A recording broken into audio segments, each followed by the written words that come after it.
DGP ही क्या है? भारतीय संविधान और भारतीय गणराज्य से बड़ा कोई डीजीपी और कोई सेक्रेटरी नहीं है। कानून के ऊपर कोई भी आदमी नहीं, तो उसको गिरफ्तार करने में दिक्कत क्या हुई? डीजीपी ही क्या है? भारतीय संविधान और भारतीय गणराज्य से बड़ा कोई डीजीपी और कोई सेक्रेटरी नहीं है। कानून के ऊपर कोई भी आदमी नहीं, तो उसको गिरफ्तार करने में दिक्कत क्या हुई? स्मरण रहना चाहिए कि 2 अप्रैल 18 याद करवा देंगे फिर से। 2 अप्रैल 18 फिर से याद करवाएंगे, जब तक कि इसमें जो एक्यूज लोग हैं ये लीपापोती नहीं करे। मैं सुना है कि सरकार के मिनिस्टर भी यहाँ आए हैं, लेकिन भाई सरकार तुम्हारी है, केंद्र सरकार तुम्हारी है, राज्य सरकार तुम्हारी है, सब कुछ तुम्हारा है, तो उसको अरेस्ट करने में क्या दिक्कत है?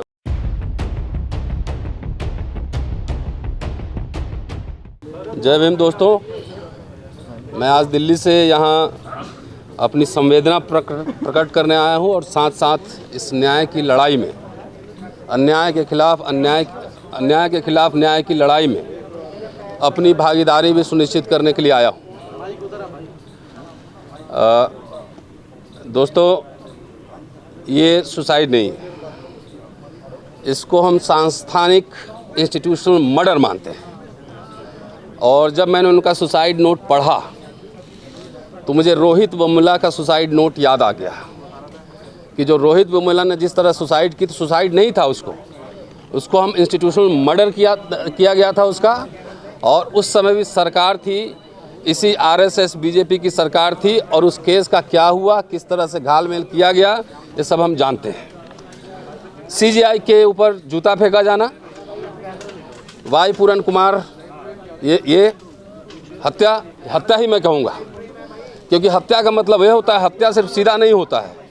कई बार सांस्थानिक दिमाग की नसें इतनी पहले दबा दी जाती हैं, इतना प्रेशराइज कर दिया जाता है कि कई लोग प्रेशर सहने के लायक नहीं रह पाते, झेल नहीं पाते प्रेशर को। तो दिमाग की नसें इतनी दबा दो कि वो प्रेशर न झेल पाए और वो मजबूर हो जाए आत्महत्या के लिए। जो IITs, मेडिकल कॉलेजेस, हर जगह, और मैं आपको एग्जाम्पल उदाहरण देकर बताऊंगा कि सरकार में, आरएसएस बीजेपी की सरकार में किस तरह से दलितों का, खास तौर से आदिवासियों का, खास तौर से किस तरह से इंस्टीट्यूशनल मर्डर किया जा रहा है, किस तरह से उसको दबाया जा रहा है।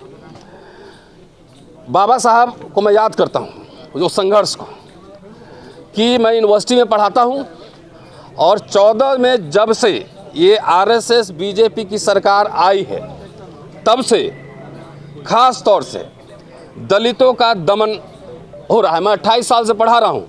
14 के पहले कांग्रेस की सरकार थी, आंदोलन तभी में हम करते थे, लेकिन सरकार कभी विंडिक्टिव नहीं होती थी, है ना, विंडिक्टिव नहीं होती थी। आपका काम, प्रमोशन, छुट्टी, तमाम ये रूटीन काम होते रहते थे। लेकिन 14 के बाद जब ये आरएसएस की सरकार आई है, मैं आरएसएस की सरकार कर रहा हूँ, आरएसएस बीजेपी की सरकार कह रहा हूँ, जब से आई है तब से जो लोग भी सवाल पूछता है, जो लोग इनके खिलाफ बोलता है, उनको सांस्थानिक टॉर्चर करना, उसको दमन करना, उसका प्रमोशन रोकना, छुट्टी न देना, पासपोर्ट सीज करना, वीज़ा रिजेक्ट करवाना, यही इनका काम बन गया है। मैं खुद उसका विक्टिम हूँ, लेकिन मैं लड़ रहा हूँ। 14 से ही मेरे ऊपर तरह तरह के मुकदमे किए, 3 FIR हैं।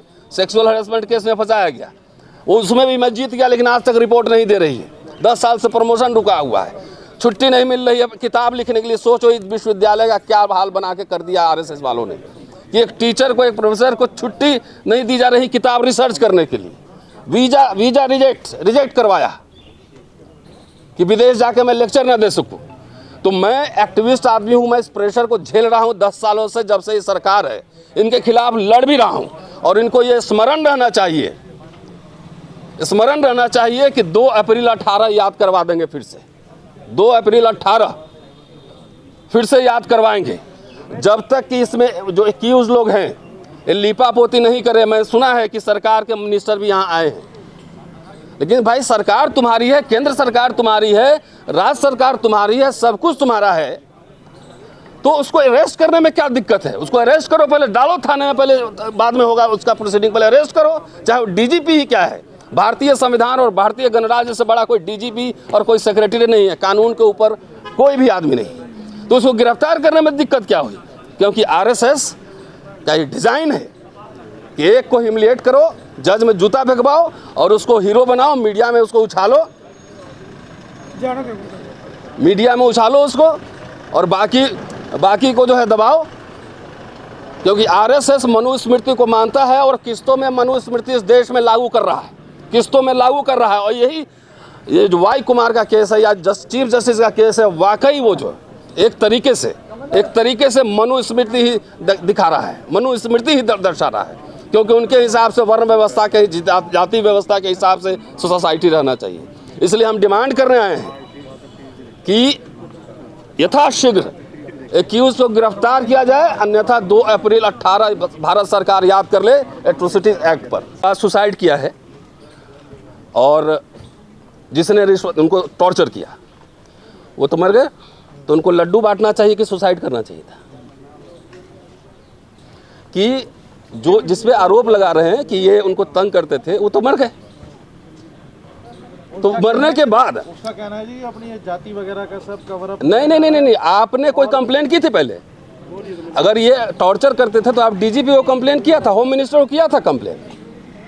ये मैटर को दबाने के लिए इस तरह के डिजाइन भी बहुत सारे बनते रहते हैं। अगर कोई मुझे टॉर्चर करेगा, आप जाके देखिए मेरे यहाँ 10 फाइल पड़ी हुई है, प्राइम मिनिस्टर ऑफिस से लेकर यूजीसी चेयरमैन, एससी कम, हर जगह कंप्लेन करता हूँ, रिकॉर्ड रखता हूँ रिसीव करा के। वैसे तो फिर ये भी सुसाइड ना करते, ये तो कुछ नहीं, वो बात नहीं। सुसाइड इनके करने के बाद ये सुसाइड हो रहा है। ये भी सुसाइड ना करते, ये भी कंप्लेंट करते। मैटर को दबाने के लिए उन्होंने ये कहा और उसके बाद उन्होंने सुसाइड कर लिया। तो वही तो कह रहा हूँ कि जो सुसाइड ने मैटर को दबाया और फिर सुसाइड कर। नहीं, वो नहीं कह रहा मैं कि जिन पे आरोप लगा रहे हूँ तो सुसाइड कर चुके ना। अगर कोई मुझे टेंशन देगा, सप्रेशन करेगा, तो मैं लड्डू बांटूंगा ना, मेरा करने वाला अगर मर जाएगा।